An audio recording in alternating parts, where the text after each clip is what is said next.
नमस्कार, मी बोलते नंदिनी अंकोलेकर। मी आज तुम्हाला दाखवणार आहे लिंबाचं तिखट गोड लोणचं। चला आता बघूया आपण त्याच्यासाठी काय काय साहित्य लागतं ते। लिंबाचं लोणचं करण्यासाठी 10 लिंब मी कापून घेतलेली आहे। या साईजची लिंब आहेत। या साईजची मी 10 लिंब कापून घेतलेली आहेत। आता त्याच्यासाठी बाकीचं साहित्य लागणार आहे। अर्धा किलो साखर घेतलेली आहे मी आणि मसाले लागणार आहेत। 4 टेबलस्पून मिरचीची पावडर, 2 टेबलस्पून मीठ आणि 1 टीस्पून मेथी आणि अर्धा टीस्पून हिंग। हे तेलात थोडंसं भाजून मी याची पावडर करून घेतलेली आहे। आता तुम्ही म्हणाल अर्धा किलो साखर, तर या कपाने मी 2.25 कप साखर घेतलेली आहे। 2.25 ते 2.5 कप, थोडी कमी जास्त झाली तर चालते।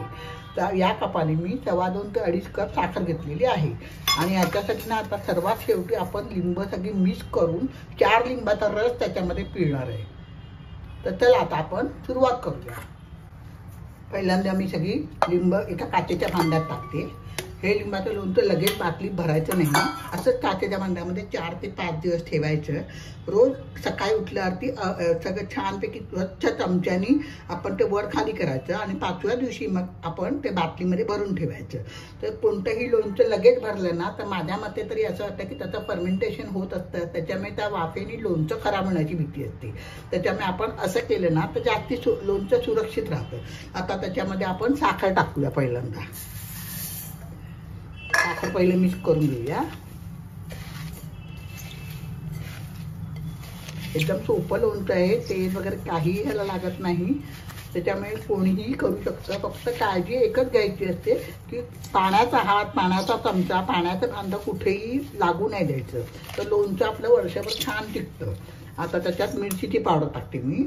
मिरचीची पावडर तुमच्याप्रमाणे तुम्ही कमी जास्त करू शकता, पण साधारणपणे आंबट गोड तिखट असं हे लोणचं असल्या कारणाने जराशी मिरचीची पावडर जास्त टाकली तर चांगलं लागतं।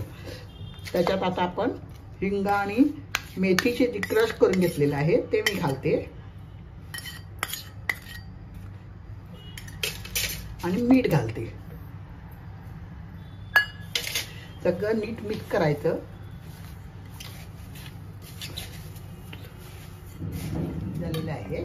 आता त्याच्यामध्ये आपण हे 4 लिंब सांगितल्याप्रमाणे पिळून त्याचा रस काढायचा। एकदम सोपं लोणचं आहे, तुम्ही करून बघा। माझ्या चॅनलवर नवीन असाल तर सबस्क्राईब करा, लाईक करा, शेअर करायला विसरू नका। मित्रमैत्रिणींना शेअर करा। तुम्ही माझा व्हिडिओ वेळात वेळ काढून बघता, त्याच्याबद्दल मी तुमचे खूप खूप धन्यवाद मानते। अशा रीतीने आपण सगळे लिंब त्याच्यात रस काढून पिळूया। लिंबाचा रस पिळला मी त्याच्यामध्ये। आता परत आपण एकदा चमच्याने चांगलं वरखाली करून असं हवे ठिकाणी ठेवायचं की तिकडे ऊन लागणार नाही आणि पाण्याचा वगैरे कुठेही स्पर्श होणार नाही। अशा ठिकाणी हे भांडं 4 ते 5 दिवस रोज ठेवायचं आणि रोज सकाळी आपण स्वच्छ चमचा घालून ते वरखाली करायचं। 5व्या दिवशी आपण बर्नीमध्ये भरायला ठेवायला हरकत नाही।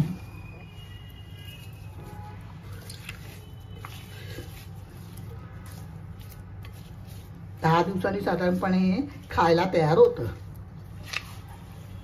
झालं आपलं लोणचं, आत्ता तरी झालं आहे तयार होऊन। आता बरणीमध्ये जाण्याच्या आधी वेळ लागणार आहे। आता लोणचं आता आजचा 3रा दिवस आहे। मी रोज सकाळी उठून ते मिक्स करायची। आता आपण तसंच तुम्हाला मी त्या दाखवते आहे। रोज असं सकाळी उठून मिक्स करायचं। असं 5 ते 6 दिवस तरी आपण कमीत कमी करायचं, त्याच्यानंतर ते बाटलीत भरायला तयार होतं। सुरुवातीला तुम्हाला असं पातळ वाटेल, पण जसं ते मुरत जातं तसं ते घट्ट होतं आणि लिंबाच्या फोडी पण छान मऊ होतात। चले आता परत ते झाकून 2 ते 3 दिवस परत ठेवायचं आणि नंतर आपण बाटलीत भरून ठेवायचं। छान गोड आंबट लोणचं झालेलं आहे। त्याचा रस्सा पण खूप छान लागतोय।